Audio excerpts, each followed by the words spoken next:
What the fuck is this piece of shit? Hey y'all, it's your boy Troy here, and I want to take a look at the newest entry in one of my favorite franchises, Total War Pharaoh. So I haven't covered any strategy games on my channel yet, but it's time for me to come clean a bit. Okay. I'm not the biggest strategy game player, but I do love the Total War franchises and Sid Meier's Civilization. I can't really seem to get into the Paradox games, and trust me, I've tried, or any pure RTSs like Age of Empires. And if you haven't heard of Total War, boy, are you missing out. I feel like Total War and strategy games in general aren't really considered mainstream gaming, but they have a very large dedicated community. Because I try to speak to just the casual normie gamer, I'll give a bit of a rundown of what a Total War game is really about before we really dive into Pharaoh. So Total War games, they're developed by CA, or Creative Assembly. They're a turn-based strategy game for the most part, where you control your empire, develop its cities and economy, and build its armies. But when these armies clash is when it zooms in on the map and turns into a real-time strategy game, where you get to see these huge 1,000-men battles play out. It's always been the most epic and badass strategy series if you're looking for a more military war-focused strategy game. It's always sacrificed a bit of depth on the empire building level, at least compared to Civilization or a Paradox game, to bring tactical depth to these real-time battles. And there are games spanning pretty much every time period, or almost every time period, pre-World War II. Hi there, this is Troy, Troy's editor. Troy actually made a mistake here. He should have said pre-World War I, because the latest game in this series is actually Napoleon Total War, or if you count Shogun 2's DLC Fall of the Samurai, which both take place in the 1800s. Okay, thanks, bye. There's Rome, Medieval, Shogun, and even Troy. Yeah, Total War Troy. Wow, what a badass name. And I just fucking love Total War. It's one of the reasons why I swapped back to PC gaming about a year and a half ago. And I've played all the big Total Wars, starting with 2006's Medieval 2. I had an Alienware PC gaming laptop back then that served me through middle school and into high school. That, along with my DC shoes, skateboard, and Star Wars prequel trilogy box set, were some of my most prized possessions. But yeah, back then I was on Rome, Shogun 2, Medieval 2, and Empire. And now you have Warhammer 3's Immortal Empires campaign, combining all three Warhammer games into one huge map with all the factions. It's just so badass, and I think I have like almost 800 hours combined across Warhammer 3 and 2.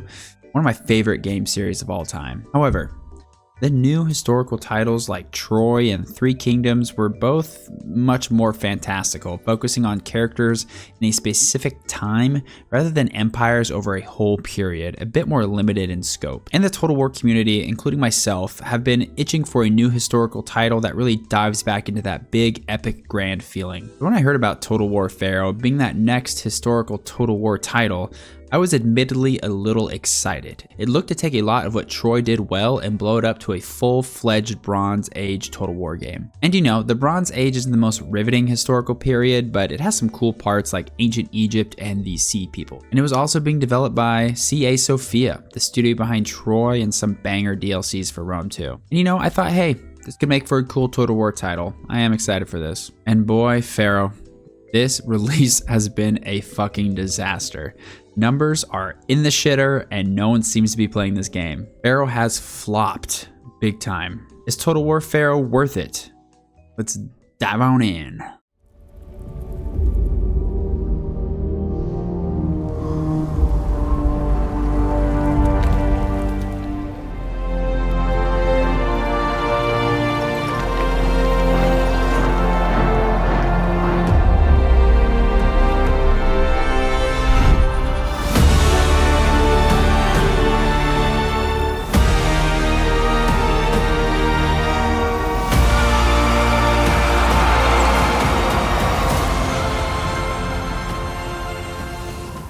I've played a long campaign as the Egyptian Seti, a short one as the Hittite, I don't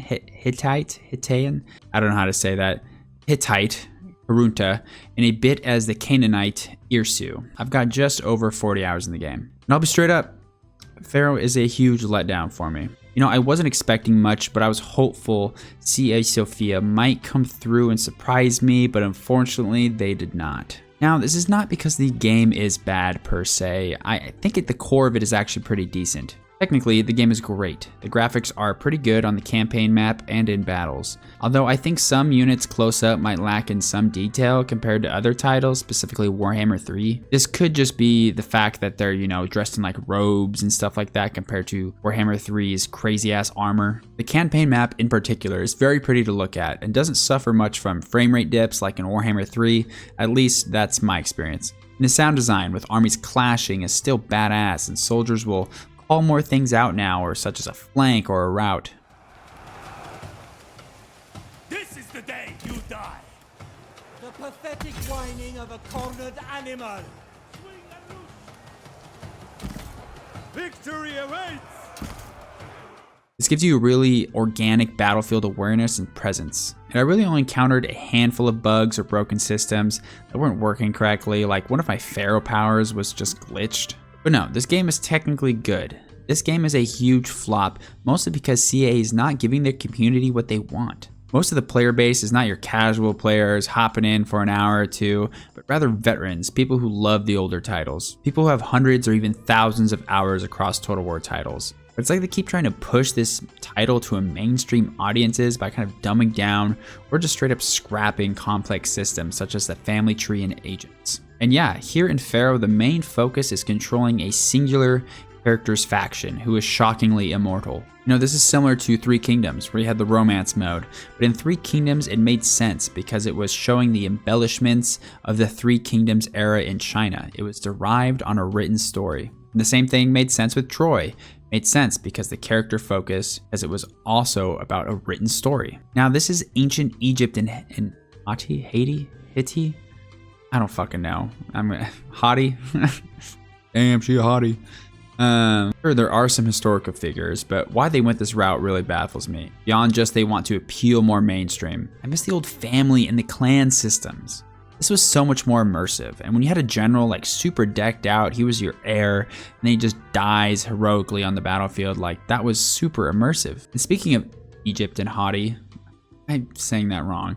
There's another huge issue, just the scope and size of the content here. There are only really 3 playable cultures: Egypt, Hatti, and Canaan. Canaan? I'm just so bad at pronunciation. But Canaan is just absent of a lot of the campaign mechanics the other 2 get. And then while the Egyptians and the Hittites are just copy and paste of one another with literally the same mechanics but just with respective flavoring. Now, for example, most of these campaigns are just going to play out with you gobbling up some territory and then having enough legitimacy to challenge the current ruler of either Egypt or Hatti, starting a civil war. And once this is done, you're either the pharaoh or the king. You must hold the crown, facing off the pretenders while bolstering your empire for the eventual Sea People's invasion. And the invasion is cool. It works similar to the chaos endgame of Warhammer, where stacks and stacks spawn and invade your lands. And so, these mechanics that CA Sophia has implemented are real sweet. It does a good job of putting you in the struggle for the crown and eventual apocalyptic collapse. But it's just that's it. That's it. There's so many mechanics, but that's it. There's one campaign, essentially. There's copy and paste. This was really evident for me after I beat my first campaign as Seti and started one with Karunta, the Hittite, and was quickly bored because it just all felt the same. Now sure, you might say, oh, well, the units are different between the factions. Yeah, that is true. But here, the units just feel lackluster and kind of boring. You only really have your large array of melee units with swords, spears, or axes. And then you have ranged units that are really only limited to bowmen and slingers, very boring. And then there's no more cavalry, you only have your chariots for your fast flankers and harassers. And it's really only the melee units that have a pretty wide variety here. I think high quality melee units is just far more important than ever. So you're never really going to deviate away from this meta. Your armies are always going to feel the same. And they tried to spice things up here with these battle weather effects that can seriously affect certain units, and it helps a bit, but it's just not quite enough. And the siege battles, which have historically been unenjoyable, take a step forward here by getting rid of that damn tower defense system in Warhammer 3, but then they just ultimately take a step back too without having any meaningful siege artillery. And it's a shame because I get it. It's the Bronze Age. They have to be historically accurate here. They couldn't really include any cavalry or catapults, siege artillery, all that kind of fun stuff. But I just wish they had found a way to remedy this outside of just weather effects. If this is going to be the case, then perhaps they shouldn't have even gone into the Bronze Age or did what Troy did with the Mythos deals. Like, you make your faction leaders immortal, but you're going to be very historically accurate on the units. You know, CA, you got to pick one way or the other. Either lean into the fantastical or lean into the historical. You can't have this weird mesh. But ultimately, Total War battles need to feel exciting and engaging, and here they are just kind of boring. You know, okay, sure, it's really not all bad. I've mentioned that there are a lot of good system mechanics here that Pharaoh has in place. For instance, the resource system, breaking away from just gold to also wood, copper, stone, and food. Fantastic. Now, this is great. It actually forces you to think about what your empire needs and plan accordingly, and allows for more engaging trade deals with neighbors. And the campaign customization is the best I've ever seen it. This needs to be in every Total War game going forward. And I know I said every campaign is going to feel the same, and you might look at this campaign customization and think otherwise. However, you still can only customize what's initially set in the game, so ultimately, it's not enough. The new outpost system they have here is a great addition to the provinces. It adds another layer to empire management. Do I build a string of way stations across this vast area so my armies can move quickly?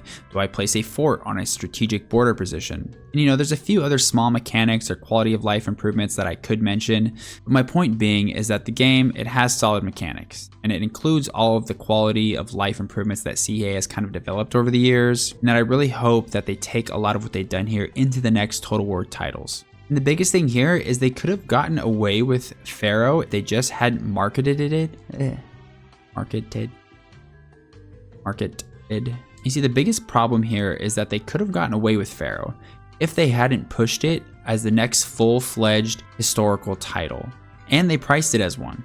Like, the game is decent, it's solid, it's got the new features, they've added in here and there all those small things, yada yada yada, but it just feels like a tiptoe in the right direction, not a jump that the next historical Total War title should be. You know, Pharaoh was initially a DLC for Troy. They should have kept it at that, kept it at $40, or DLC, or spin-off, or something like that. Sell it as a limited title, as a saga title. But no, you had to guess what, they're getting fucking greedy, right? We're gonna push it as a full-fledged title. CA is hurting. Rome 2 and Medieval took place in all of Europe and the Mediterranean. Hell, Empire's scope was pretty much around the whole world. And I have to mention, yes, Shogun 2, that game had a limited scope, taking place only in feudal Japan. But CA made it work by having the series' best siege battles, which still can struggle today, great agents and cutscenes, family dynasty struggles, and still the best battle AI to this day. Plus, that era, although limited in scope, is just super badass. Samurais and ninjas, come on. But here you're gonna give us a game that takes place in like a quarter of the Mediterranean and call it a full title? Especially when the Bronze Age could be bigger. You have Mesopotamia, the Mycenaeans, the Greeks, Mycenaeans, Greeks, same thing. You know, or have the sea people start off in Spain. I don't know, just expand, make it cool. And that would all be okay if this game was marketed as a spin-off or a DLC. Make me pay $40, $50 max. But to say this game is a $60 full-fledged historical title is doing your flagship games a disservice. And you know, if Pharaoh was a spin-off or a DLC for Troy as was originally planned, I'd probably give it a 7 or even 8. Polished and well put together, but I just cannot justify the price tag. So with all that, I'm going to give Total War Pharaoh a 6 out of 10. And my scale is like 5 out of 10 is like painfully mid. A 7 out of 10 is a good game, but not great. So a 6 out of 10 is decent, but overall very lukewarm. Pharaoh is a lukewarm experience for Total War standards. And no, the game is absolutely not worth $60. Whether you're new to Total War or an experienced player, just do yourself a favor and go ahead and skip this one. There are thousands of hours to be put into superior Total War titles, such as Rome 2 and Warhammer 3, so don't even waste your time here. And unfortunately, this all makes me really worried for CA, as they are not just listening to their core community. You know, so this paired with the recent cancellation of Hyenas, whatever the fuck that was, Warhammer 3 DLC's controversial price hike, it looks like CA is on real thin ice right now. You know, I really hope they can recover and make some good Total War games because yeah, it's one of my favorite franchises. So thanks for tuning in. Let me know down in the comment section below, what are your thoughts on Pharaoh? All 5 of you people playing it, what do you enjoy about it? And if you liked the video, don't forget to like and subscribe. See you later.